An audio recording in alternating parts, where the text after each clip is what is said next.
All right, so in this next section, I'm going to lump on the PDF 2 through 5 together into one video, just because we're going to cruise through it. And I'm going to show you a little bit of examples of things that we have that I will provide for you as well, but also just want to show you some examples of what we've got. So the next thing is to create a detailed production brief.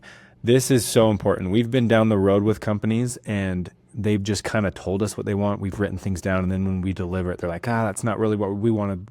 That's not what we wanted. We wanted more things. And we're like, well, it'd be great to have these things up front. And so we've learned our lesson. Whether we provide the production brief or the brand does, a lot of the times we like the brand to provide that. And then we go through it with them and add things and take things away. It just lines out everything from that initial meeting and puts it all into one place. Some really cool examples of it are, if we look at, so we've got this whole list right here of just other people's briefs, right? So this is a very basic version. We've got a little more detailed things like this that you can, and I'm going to give you access to all of these to basically just have, and then you can kind of take what you want from each of them. This is one we did for Crumble a while back. This was more of a pitch, but a fun template to use. It really laid out the deliverables for them before they hired us. And then this is another basic one, and this one actually gets better. So each time you do this with the clients, they get better. This is more of an editing brief, which is cool. This is another one we created just for ideas. This was a social media shoot, so a little more broad with ideas and things that we're gonna, a little more broad with ideas and things that we're gonna shoot on the day of. And then we've got another editing brief. This one. This is a very, very, very basic brief. This is something the client said, hey, I like these shots. Will you get them? So cool. And then I think my favorite one that I've had so far is this one. This one was for our company that works for us, Laced Hair. They put together this really beautiful on-brand production brief. This is for one shoot. What's cool is once they make this once, then they just basically change the text out each time that we do a shoot for them. And so these are really cool to work with companies to actually implement and get them done. So I kind of showed you briefs. I don't think we necessarily need to go through all this a ton, but summarize the project's purpose, outline key creative details, document logistics and roles. That's important because then you want to make sure that you're assigning responsibilities, because you don't want to get to a shoot and not know who's doing what. A lot of that stuff is pretty self-explanatory. Specify deliverables and timelines, obvious, very important. Reference brand and messaging, that's where that production brief that Laced Hair did was really cool.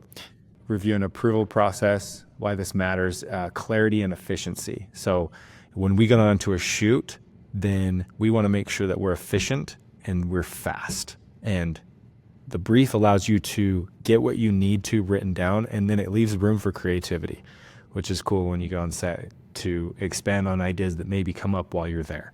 And then you still know what you need to get right because it's written down. Professional image, super, like these are always, we're always pointing back to the long-term relationship and building those, right? This is what the purpose is of all this. And then just gives you consistency across projects.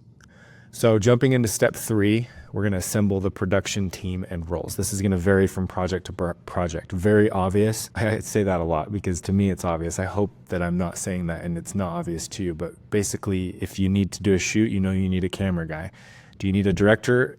That depends if you have the budget. Just every role kind of comes with the scope of the project, right? So important reasons for this is so obviously identify the required skill sets, match people to roles, arrange backup. So if you have people that get sick or something happens that they can't be on the set, it's important to know who your backups are, especially if you have an important shoot and someone has to bail for an emergency. That doesn't happen often, but it's possible. Communication structure, super important. Slack, Trello. We'll create tasks for our shoot inside of Asana, and we will add the people to it with roles so that everyone, it's clear who's doing what. Onboard your team, obviously, let them know they're on the shoot. Why this matters.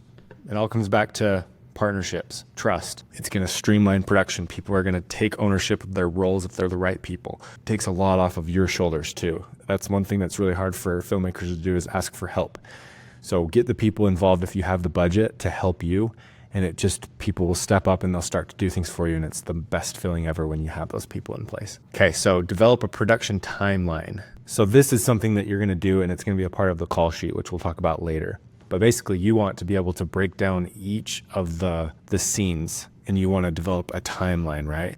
This is going to make things super, super clear. So this is going to be inside of your production brief, but also it can be inside your call sheet. We like to use Studio Binder as our call sheet builder. So here's like a good example of a breakdown of timeline. So this is the scene, where are we at, how long it should take, 15 minutes, we're moving on to the next shot.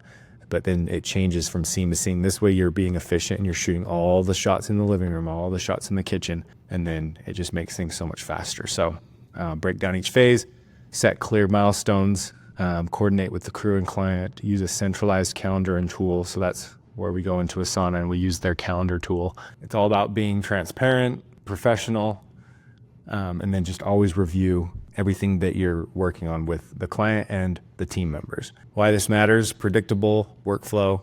Things just make things go so much, it makes things go so much faster. It prevents rushed work. It helps you know, like, if you're behind or ahead, when you need to speed up, slow down. Gives your client confidence, and this is how you scale a business, right? So last section is location scouting and booking. So just to give you a little example from that same shoot, these are just what we do. We show up to the set and we will get test shots with our phone of scenes that we want to get, right? So this is a location scout. And that's a shot I'll show you in a second that we ended up getting. We just wanted to make sure it works.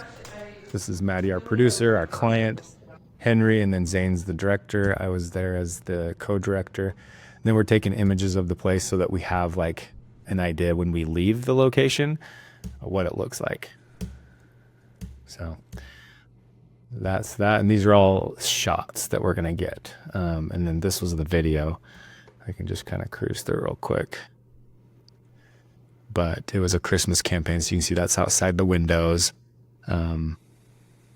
Here's that shot of her opening the fridge, right? And then that was the counter shot. We've got a shot of the living room. So it's all, this is all done beforehand, so that when we show up to the set, we know exactly what to expect. It's also good to review with the client if you need to show them what the set actually looks like. So then we just cruise to this PDF, define location criteria. So this is where you're like deciding what the house should look like before you even get there, like we did. So then we're obviously looking on different websites. We're trying to find the right home for that shoot or the right location. Conduct sites. So that's when we actually went out there and you go out and visit the site. You gotta determine lighting conditions, ambient noise levels, all these things while you're there, to make sure that when you're on set, it's not like, oh crap, we didn't even think about that. You're actually there and you can tell if there's a construction zone across the street or you're next to a freeway, things that will definitely be deal breakers. We want to talk about negotiating terms and permits, establish backup options, because who knows, so many things can happen. A fire could break out and the home gets burned down. That's worst case scenario, but let's make sure we have backup. So efficient shoots, professional image, scalable solutions. It's all pretty much the same things on why these things matter. But in a nutshell, all of these things inside of these sections are going to just help you be more efficient. And the purpose of being more efficient and having things written down and getting the things that you need is so that when you're on set and you're shooting, it's already out of your head. You can focus on what's on the page. And then from there, you're going to allow time for yourself to get creative, especially if you get a little bit ahead or you're like, hey, I like this setup. Let's try doing this with the actor, or let's try something else just to add to the edit. And a lot of times those things come up while you're shooting that you would have never thought about unless you were shooting and it came up and you're inspired right in that moment to try something. So you want to get what you need, but then you also want to be creative and have fun. So these things allow you to do that.